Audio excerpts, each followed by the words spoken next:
El silencio en Yellowstone tiene su propia voz, un lenguaje antiguo susurrado en el roce del viento contra los pinos y el murmullo distante de un geyser preparándose para hablar con el cielo.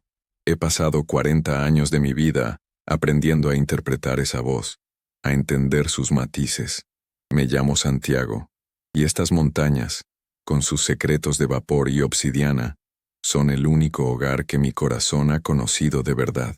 Mi esposa, María, solía decir que yo era más oso que hombre, un ermitaño que encontraba más consuelo en la compañía de los árboles que en los salones concurridos de la ciudad. Y no se equivocaba. Tras su partida hace 5 años, ese consuelo se convirtió en mi única ancla, un refugio contra la marea de un dolor que amenazaba con arrastrarme hacia un océano de recuerdos. Mi única hija, Elena, se mudó a Nueva York persiguiendo un sueño forjado en acero y cristal, un mundo de finanzas y cifras que yo jamás podría comprender. Hablamos poco. Cada llamada se sentía como un puente colgante sobre un abismo de diferencias, frágil y balanceándose con el peso de lo no dicho. Ella vivía en un universo de reuniones en rascacielos y cenas en restaurantes de Manhattan, donde una botella de vino costaba más que mi salario de un mes. Yo vivía en uno regido por el sol y las estaciones. Una vez, intentando conectar, me contó emocionada sobre un cliente que acababa de celebrar la firma de un contrato multimillonario, comprándose un Tesla Model X, como si fuera un trofeo. Yo solo pude pensar en el silencio de mi vieja camioneta Ford, un compañero fiel que conocía cada bache y cada curva de estos caminos. El memorándum llegó en un sobre manila sellado, algo inusual en una era de correos electrónicos y comunicaciones digitales. Decía «Confidencial» en letras rojas y gruesas. Dentro, una asignación especial, directa de la oficina regional, una que no pasó por los canales habituales de mi supervisor local. Me asignaban una patrulla de 3 semanas en una sección recién designada como Zona de Exclusión Geotérmica Delta, un área de unos 50 kilómetros cuadrados en el borde noroeste del parque, conocida por los antiguos como la Caldera Silenciosa. La paga era exorbitante, casi el triple de mi salario habitual, depositada directamente en una cuenta nueva, junto con un bono de equipo de primera línea. El objetivo, según el papel, era observación y reporte de actividad sísmica anómala y establecimiento de un perímetro de no acceso.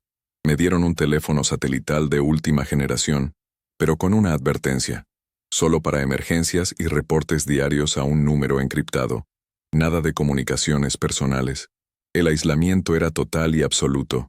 Algo no encajaba. He patrullado cada rincón de este parque, conozco sus peligros, sus humores. Las zonas se restringen por actividad de osos, por riesgo de incendios, o por la fragilidad de un ecosistema, pero nunca de esta manera tan hermética y con tanto dinero de por medio. Era como si quisieran comprar mi silencio por adelantado. Mi instinto, afilado por décadas de soledad en la naturaleza, me gritaba que había algo más, una verdad oculta bajo el lenguaje burocrático del informe. Pero la soledad, mi vieja compañera, me empujó a aceptar. Quizás en ese silencio impuesto, en esa caldera de quietud, podría finalmente escuchar lo que mi propio corazón intentaba decirme. La primera semana fue de una normalidad inquietante. El paisaje era espectacularmente virgen, un tapiz de valles escarpados y bosques tan densos que la luz del sol se filtraba en haces polvorientos, como si el cielo mismo temiera perturbar la paz del lugar. Pero el silencio era diferente. No era el silencio vivo de Yellowstone, preñado de los sonidos de la vida. Era un silencio profundo, pesado, casi industrial, un silencio de vacío. Los animales parecían evitar la zona. No vi un solo ciervo, ni un alce, ni siquiera las huellas de un coyote.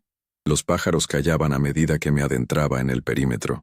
Era como si la tierra misma contuviera la respiración. Mis reportes diarios eran monótonos, sin novedad. Perímetro asegurado. Actividad sísmica nula. La respuesta siempre era la misma. Un simple recibido. No había preguntas ni instrucciones adicionales. La sensación de ser un peón en un juego cuyas reglas desconocía se hacía cada vez más fuerte. Fue al 8º día cuando la encontré. Estaba siguiendo el rastro de un arroyo seco, una cicatriz de piedras blancas en la tierra ocre, cuando algo antinatural captó mi atención. En la base de una pared de basalto, parcialmente oculta por una cortina de maleza fosilizada, había una abertura. No era una cueva erosionada por el tiempo y el agua.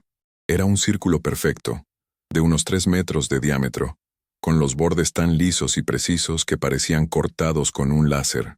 La roca alrededor del borde no estaba fracturada. Estaba fundida, vitrificada en un negro brillante, como obsidiana.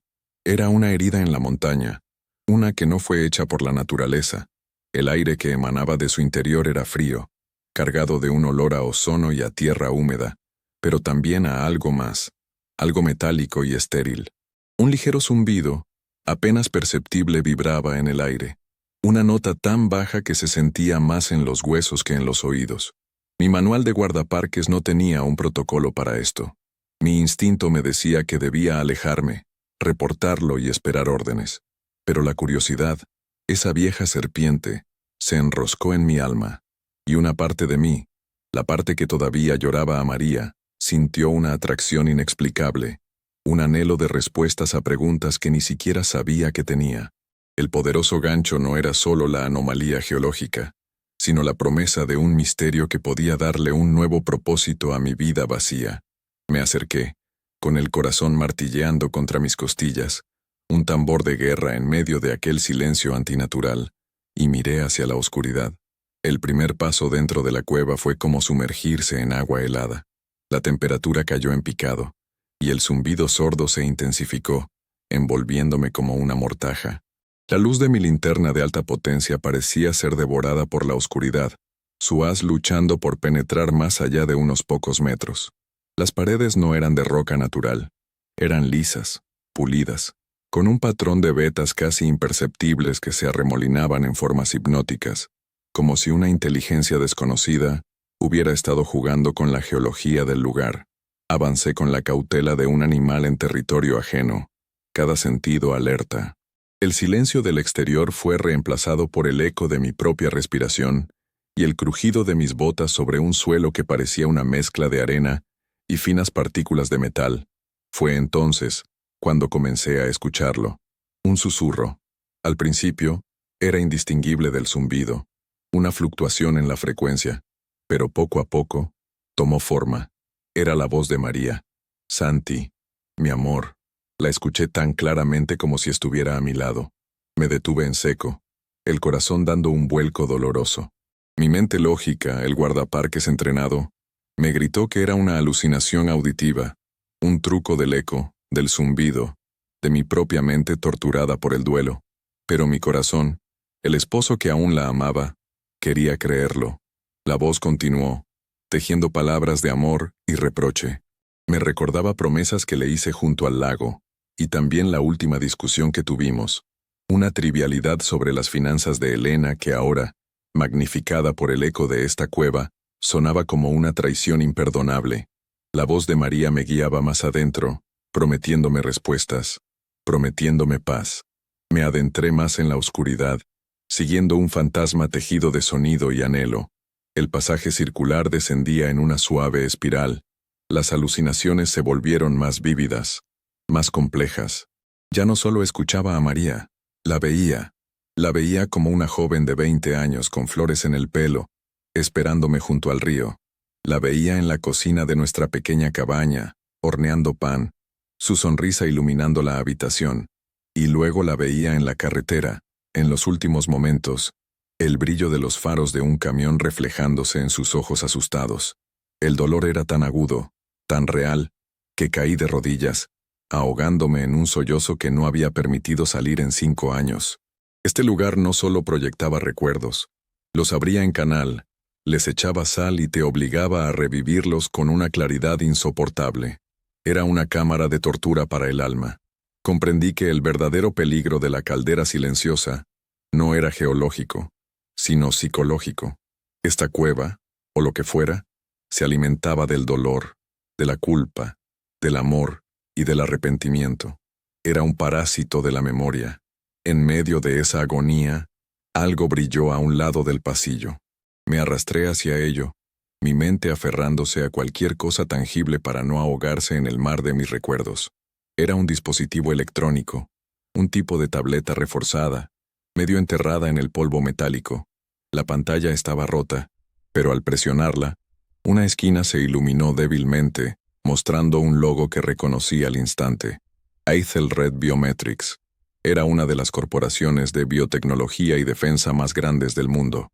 Elena la había mencionado una vez, con una mezcla de admiración y temor. Dijo que conseguir su cuenta sería como ganar el santo grial de las finanzas. Un gigante con tentáculos en todos los gobiernos y un presupuesto de investigación que empequeñecía el PIB de algunos países. ¿Qué demonios hacía un equipo de Aethelred Biometrics en una cueva secreta en medio de Yellowstone? La voz de María se desvaneció, reemplazada por el zumbido frío de una verdad mucho más aterradora. Ya no estaba persiguiendo a un fantasma. Estaba tropezando con los huesos de un secreto corporativo, un secreto por el que, intuí, estarían dispuestos a matar. La soledad de la montaña ya no se sentía como un consuelo, sino como una trampa a punto de cerrarse. Con manos temblorosas, logré acceder a una fracción de los archivos de la tableta antes de que la batería muriera por completo. Eran fragmentos de informes, bitácoras de investigación, correos electrónicos encriptados. Las piezas del rompecabezas comenzaron a encajar, formando una imagen monstruosa. Aethelred Biometrics no había descubierto la cueva por accidente. La habían estado estudiando durante años. El zumbido no era solo una frecuencia geotérmica. Lo llamaban la señal límbica, un fenómeno natural único en el mundo, que resonaba directamente con el hipocampo y la amígdala del cerebro humano, las sedes de la memoria y la emoción. Lo que yo experimentaba como alucinaciones, ellos lo veían como extracción y reproducción de datos mnemónicos no solicitados. Su objetivo era demencial en su ambición. Querían aprender a controlar, a modular esa señal. Querían crear un dispositivo capaz de proyectar recuerdos específicos en la mente de un sujeto. Las aplicaciones eran infinitas y aterradoras. Podrían curar el TEPT en soldados haciéndoles revivir traumas de una manera controlada, o podrían usarlo para interrogatorios, extrayendo información directamente de la memoria de un prisionero. Podrían implantar recuerdos falsos, crear lealtades, reescribir la historia personal de un individuo.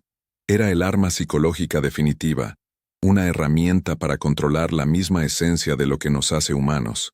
Los informes hablaban de los primeros sujetos de prueba, activos prescindibles, mercenarios contratados a través de empresas fantasma. Los resultados fueron catastróficos. La exposición prolongada a la señal en bruto, sin modular, llevaba a una disociación psicótica aguda.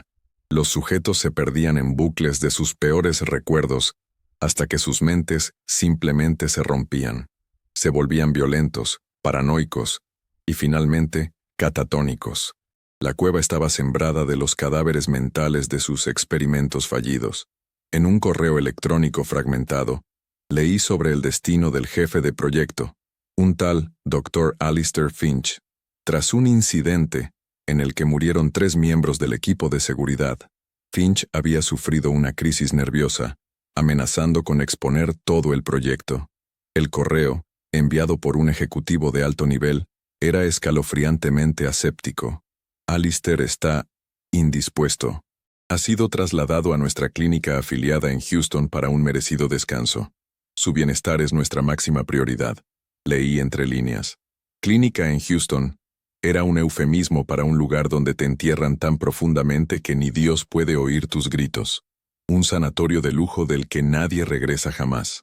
Habían silenciado a su propio creador. De repente, mi asignación cobró un sentido terrible. No era un guardaparques. Era un canario en una mina de carbón.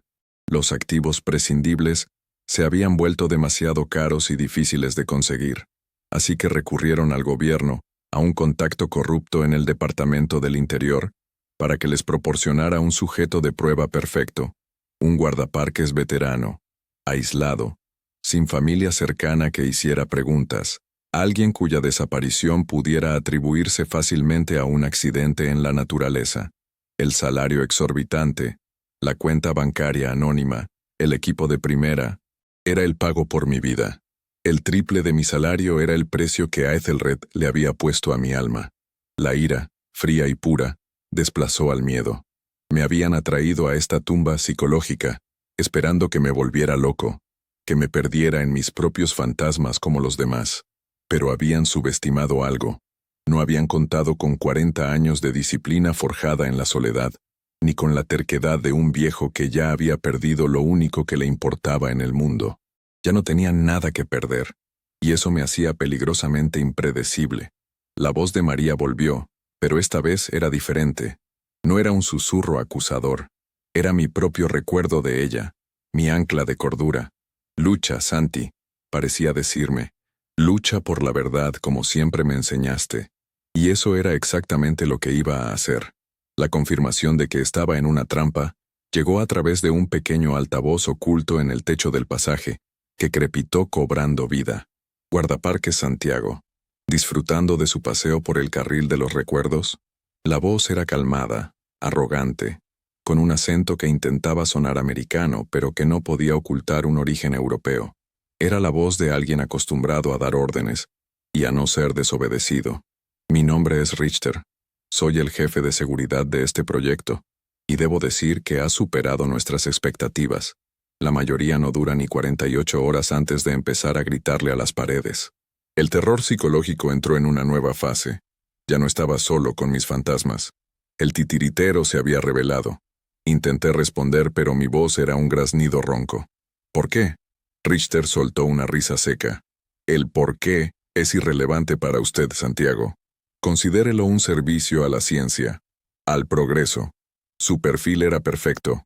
Un hombre mayor, aislado, con un trauma psicológico profundo sin resolver.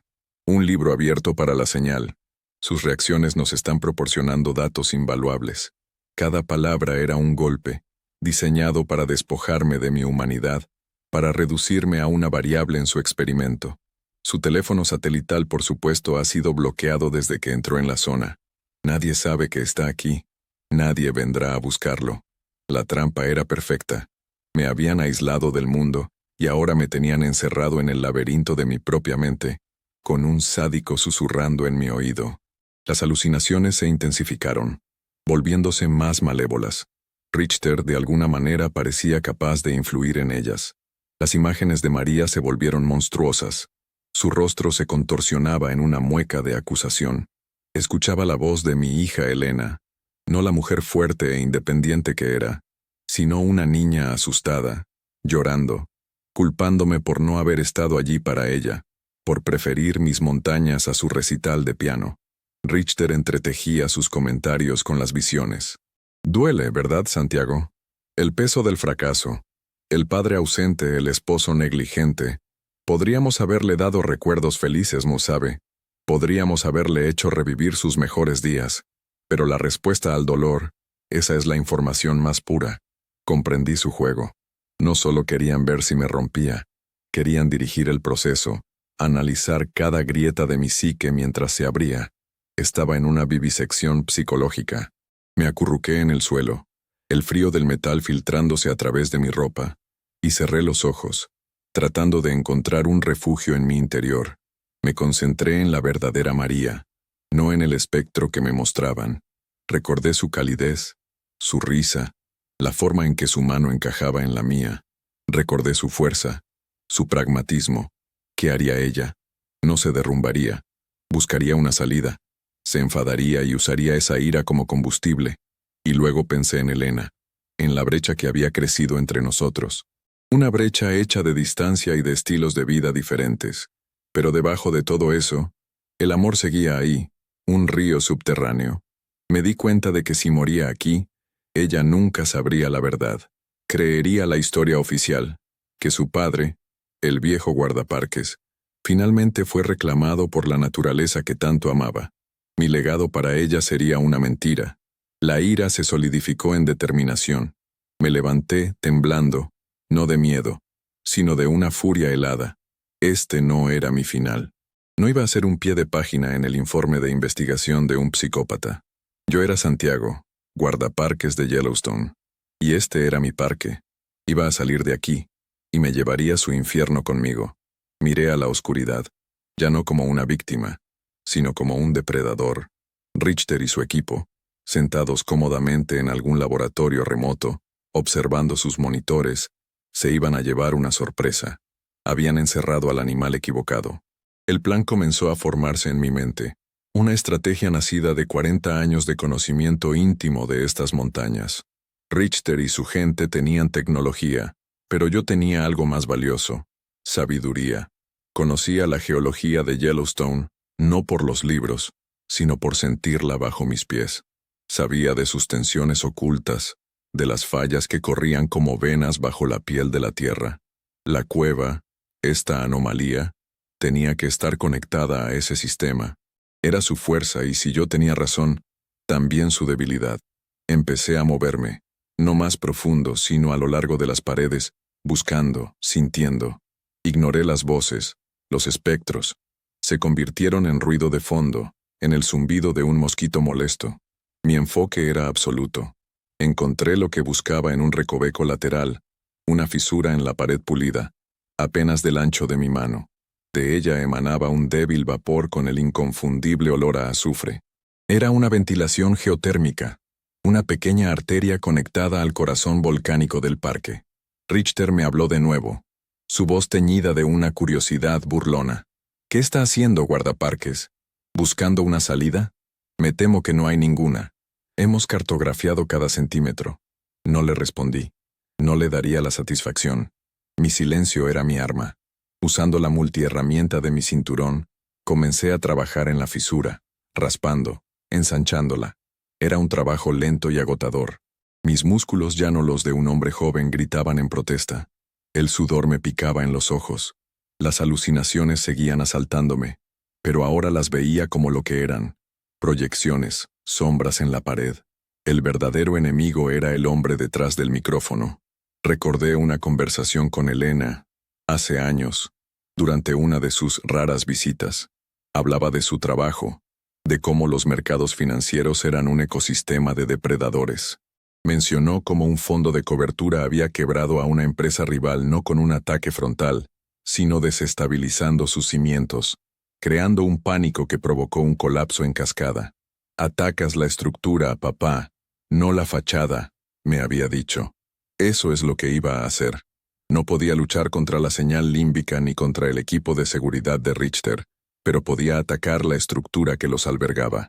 Con la fisura lo suficientemente ancha, metí dentro los restos de una bengala de emergencia de mi mochila y la encendé con mi pedernal. La bengala, rica en magnesio, ardería a una temperatura increíblemente alta en el espacio confinado. El plan era arriesgado, casi suicida. El calor extremo reaccionaría con los gases sulfurosos, y la presión del vapor sobrecalentado buscaría una salida. No necesitaba una gran explosión, solo un pequeño terremoto localizado. Una sacudida lo suficientemente fuerte como para dañar sus delicados sensores, para interrumpir el campo de energía que generaba la señal, quizás incluso para provocar un derrumbe que sellara este lugar para siempre. Mientras la bengala ardía, me arrastré de vuelta por el túnel hacia la salida, rezando a un Dios en el que no estaba seguro de creer. Richter gritaba en el altavoz, ahora con pánico en su voz: «Santiago, ¿qué ha hecho? Aborte, deténgase». Era la música más dulce que había oído en años. En esos últimos momentos en la cueva, no pensé en el dolor ni en el miedo. Pensé en el legado. Pensé en el tipo de mundo que quería dejarle a Elena. No uno gobernado por hombres como Richter, que desde sus mansiones en Beverly Hills juegan a ser dioses con la vida de los demás, viendo a la gente como meros números en una hoja de cálculo, activos que se pueden liquidar. Me negaba a hacer un daño colateral en su búsqueda de ganancias. La montaña entera tembló. Un rugido profundo, gutural, surgió de las entrañas de la tierra. El zumbido se cortó abruptamente, como un grito ahogado.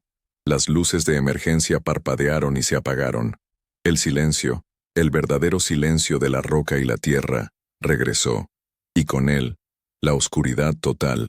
Salí de la cueva a trompicones, tosiendo polvo de roca, y me derrumbé en el suelo, respirando el aire limpio y frío de la noche como si fuera mi primera bocanada. El cielo estaba tachonado de 1 millón de estrellas, indiferentes y hermosas. Detrás de mí, la entrada del círculo perfecto estaba ahora bloqueada por una pila de rocas destrozadas. Mi gambito había funcionado.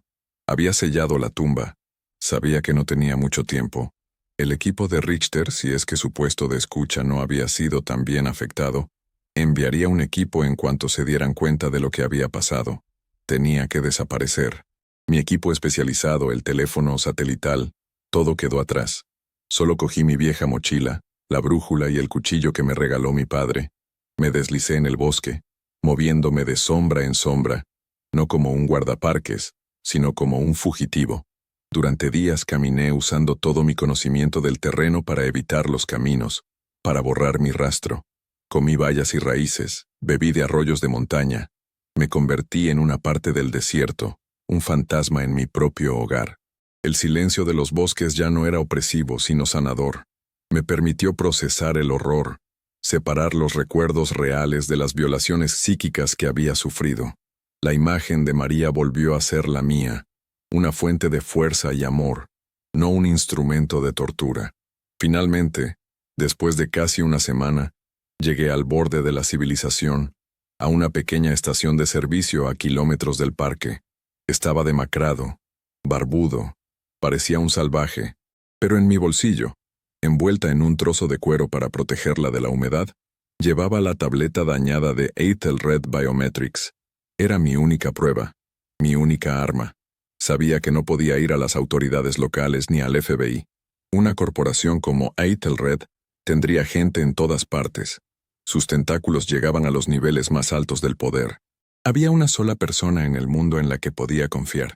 Una persona que entendía el lenguaje del poder y el dinero, que sabía cómo luchar contra gigantes. Usé la última moneda que tenía para hacer una llamada desde una cabina telefónica. Marqué el número de Elena en Nueva York.